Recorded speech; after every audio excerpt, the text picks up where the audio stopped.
So, sa last activities, ang ato ang gitopic is regarding map implementation. So, karon is medyo lahi siya. Gitawag siya og GPS or geolocation. Actually, medyo related na sila, pero lahi sila og implementation jud. So, if i-click nimo siya, naa na siya yung geolocation screen na. So, prepare na lang nako siya para dali. So, ang atong buhaton ani, ang may tabo di ay niya is kuhaon ra nato sa device unsa ang exact position sa kana nga user. Common na siya, so, wala lang mo kabalo no, tanan nga device di ay gi-implement na siya. For example, sa kanang Facebook, ang kanang app sa Facebook sa Android, if mag-access mo ana ang Facebook kabalo asa yung exact location. So wala lang mo ma-aware ana pero legally gikuha jud na iyohan data. Then sa previous nga video, ang pagkuha sa geolocation is ako siyang gi-right click diri. Pero syempre di ka pwede mo open pa ang Google Map para makuha nimo kini nga data. So karon ang ato ang topic is unsaon ni siya pagkuha nga naa mismo dinhi sa app. So ang atong buhaton mag-add ta og button og duha ka input field. So mag-add ta og usa ka,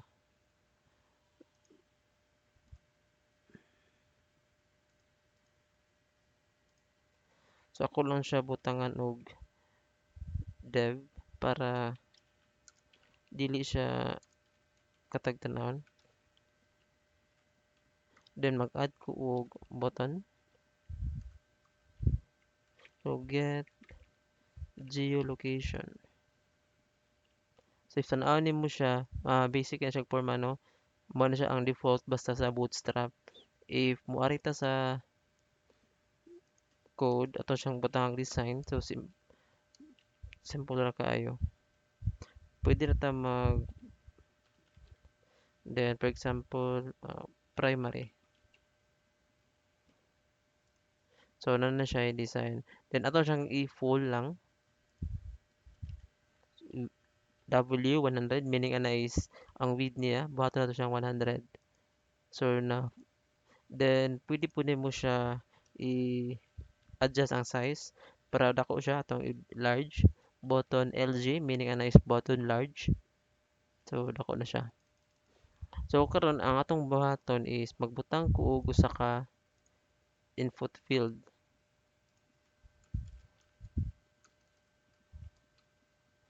So kuhaon na to iyahang latitude.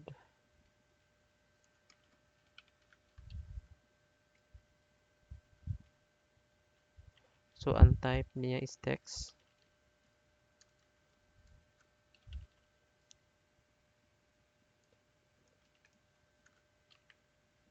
Sunod kay ang longitude.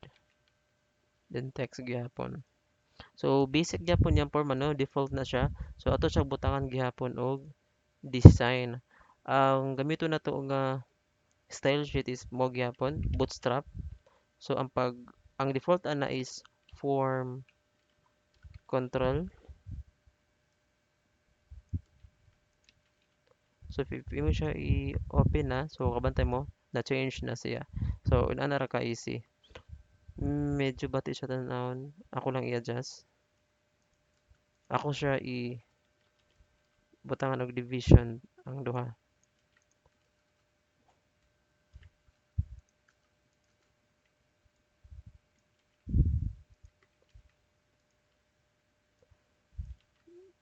Ang purpose diyan is para makabutang ta og iyahang partition niya. Kung kabantay mo, dugol kay siya. So atong buhaton ani, ang diri sa dev, butangan na lang to siya og margin sa top. So ang pag-use og margin, M niya, position niya, T, meaning top. Then 4. So na-adjust siya sa babaw.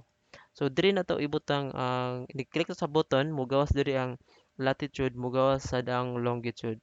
So in-ana siya. So karon ang atong gamiton is ang capacitor gihapon. So if moari ka diri na ay geolocation.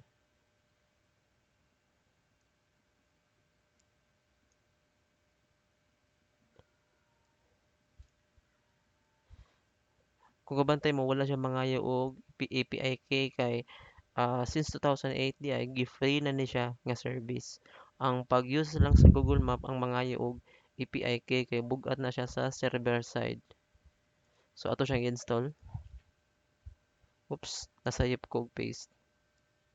Wait, wait.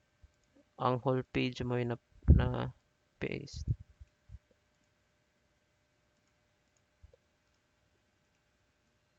Okay. So ma-install na siya. So while installing na siya, balik ka diri. So pwede kaya po siya ma-implement sa iOS o sa Android. Then nara kay i-set up. Then the same gyapon sa Google Map, ato pa na siya i-skip kay dili pa ta mag-generate og APK niya. So mo diretso ta diri sa JavaScript nga API implementation. So ato na siyang i-copy. So mana siya install. Ako lang i-clear. Then para ko ato ang coding space back. So karon mag-create ta og sa ka function. Async, meaning ana async is asynchronous. So get geo, ako lang siyang i-short. Then ato i-paste ang package. So kini siya mga package siya nga pwede nato i-reuse. Ang sulod ani is naa ni siya ay mga code na mismo. Then ato lang i-call ang class and functions.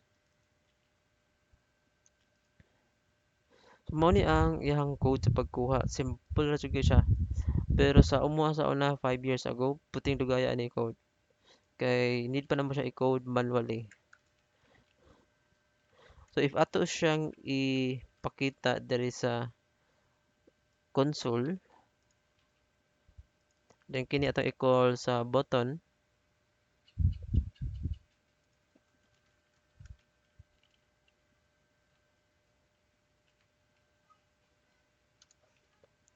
So ato siya i-try. So dili pa nimo gawas diri sa input field no. Mogawas pa ni diri sa siyahang.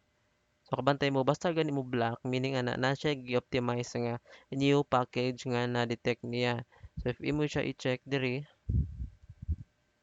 so naay message diha nga capacitor geolocation. So detected siya. So then yan ang siyang gi-process, yang gi-prepare para ma-use nimo siya sa application. So goods na siya. If ato siya click, allow. So naay mo gawas diha nga information. So naa dihay ako lang i-zoom para ma-clear ninyo no. So makita ninyo siya nga naa siya mugawas na information. So ato i-click balik.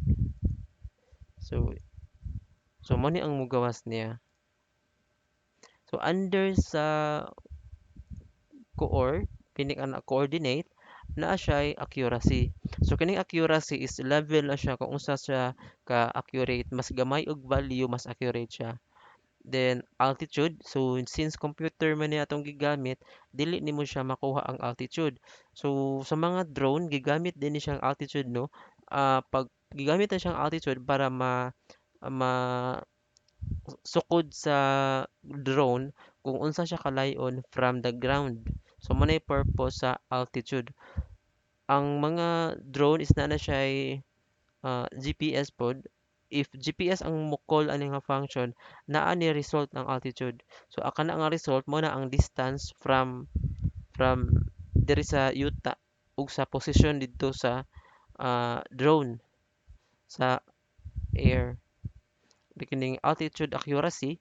So actually more na siya rating kung unsa ka accurate ang altitude result. Then man siya ang need ang latitude o longitude. So makita nimo siya nga sa previous nako nga video nag-start pud to sa 11, nag-start pud sa 124. So if imo siya i-check nga ri, so 11, 124. So gamay ra siya diferensya. So 0.9 ang diri, ang sa diri is 0.7. Then diri 53, diri is 57. So gamay ra siya diferensya. So karon atong button ato na siyang i-access then ibutang na to dire.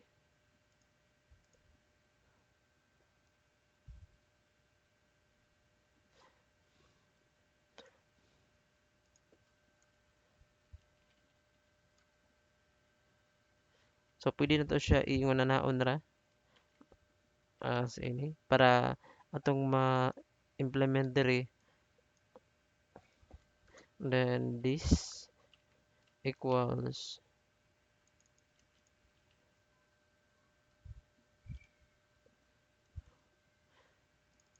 so na set ra na to siya. So ang buhaton nato ani ni-click aning button, iyang i-assign diri ang result sa coordinate ra, dili wala niya gi-appeal ang katuang timestamp. So ang atong buhaton pod ang diri nga part atong ipakita diri kung unsay result. Then ang iya is latitude, so pwede na to siya i-copy paste lang. Kay mostly ra ba sa mga item, mga bugo og spelling, so aton lang siyang i-copy paste. Actually common na siya no, basta techie ka nga tawo, medyo weak ka sa spelling. Then na siya error diri. Ang giingon niya is transform failed with two errors. So geolocation, invalid assignment target. Okay. So mao ding invalid siya. Ang reason ana is nagamit ko og question mark. So basta gani V model pwede ra siya mag-assign pero dapat walay question mark. If aton siya ilisan og V value, actually mawa na siyang error. Pero ang problema niya na lang is inig ka ato try. Inig nani if mag inig-edit nimo dili na mo reflect dito sa data. Dili na mo reflect diri. Pero if V model gigamit na sa mga form,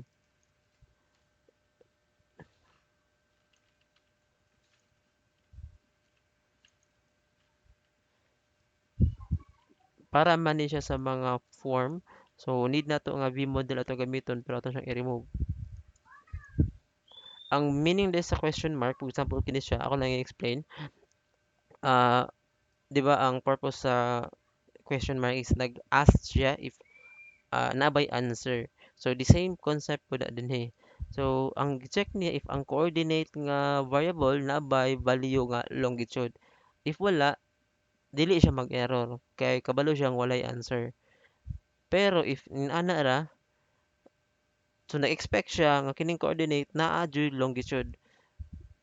Bisag empty ba or wala, basta dapat naa. So mao'y diferensya nila. So mo na siya, i-click nimo sa get geolocation. So makuha na siya.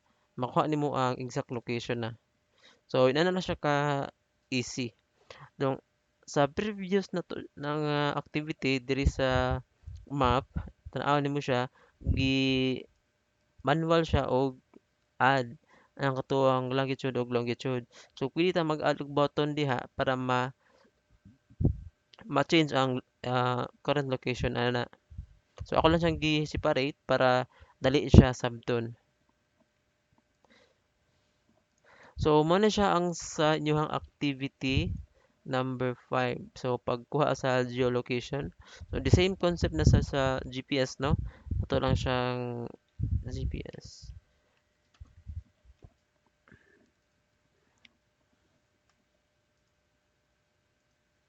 So ina na siya. Nana na siya ka symbol. So mo na siya. That's it.